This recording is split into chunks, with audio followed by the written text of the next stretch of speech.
Сиздин кеңештериңизди дайым угуп көрүп жүрөм. Жакында кызым турмушка чыгат. Үй бүлө кургандан кийин көйгөй жаралбашы үчүн эмнеге көңүл буруу керек мыйзамда? Анткени көп нерсе билбей ажырашуулар болуп жатат. Сурооңуз түшүнүктүү. Абдан жакшы суроо. Анткени бүгүнкү күндө ушул сиз берип жаткан суроого окшош толтура суроолор бар.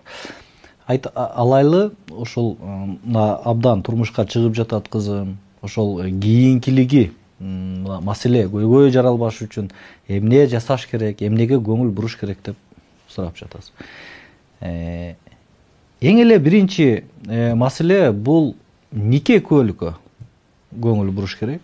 Анткени Кыргыз Республикасынын мыйзамдарына тактап айтканда, үй бүлө кодексине ылайык жубайлардын милдеттери нике мамлекеттик каттоодон өткөндөн башталат. Демек, аялы жана жубайы деп расмий жарыялагандан кийин ал укук милдеттер башталат. Биздин мамлекетте 80-90% мусулман адамдар жашагандыгы үчүн көпчүлүк учурда бул баягы молдонун никеси менен диний ырым-жырым. Эми бардыгыбыз мусулманбыз, бардыгыбыз ошол нике менен баш кошот, бардык мусулмандар. Бул Кыргызстан эле эмес, дүйнө жүзүндөгү практика ошондой. Бирок биздин мамлекет, биздин укуктук мамлекет деп айтайлы, светтик баягы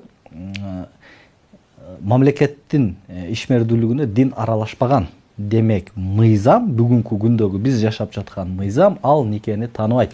Башкача айтканда, нике көөлүктү гана тааныйт. Биз ЗАГС деп айтып жүрбөйбүзбү? Ошол сөзсүз түрдө юридикалык жактан катталышыңыз керек. Ошол учурдан баштап аялыңыздын, демек сиздин кызыңыздын укуктары пайда болуп баштайт. Ал эгерде бул эмнеге бактылуу болсун, албетте, Кудай сактасын. Бирок кээ бир учурларда ушундай учурлар пайда болот. Айтайлы, ажырашып калды.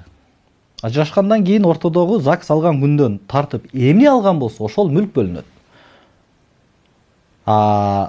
Нике көөлүк ошол биз айтып жаткан ЗАГС албаган болсо, демек нике көөлүгү жок болгон болсо, бул маселе пайда болот. Бул бөлүнбөйт.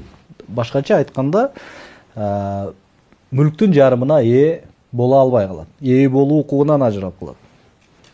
Андан сырткары, эгерде нике көөлүк жок боло турган болсо, балдардын туулгандыгы жөнүндө көөлүк алууда дагы абдан мындай көйгөйлөр пайда болот. Ошондуктан сөзсүз түрдө нике көөлүккө көңүл буруш керек.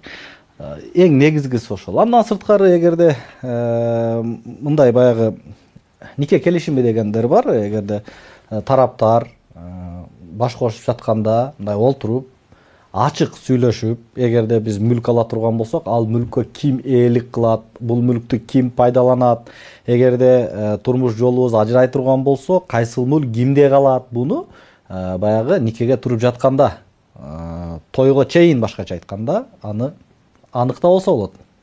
Демек, келечектин ишин мындай чечип алса болот. Ошондуктан ушул нерселерге көбүрөөк көңүл бурууңузду мен сизге сунуш берет элем.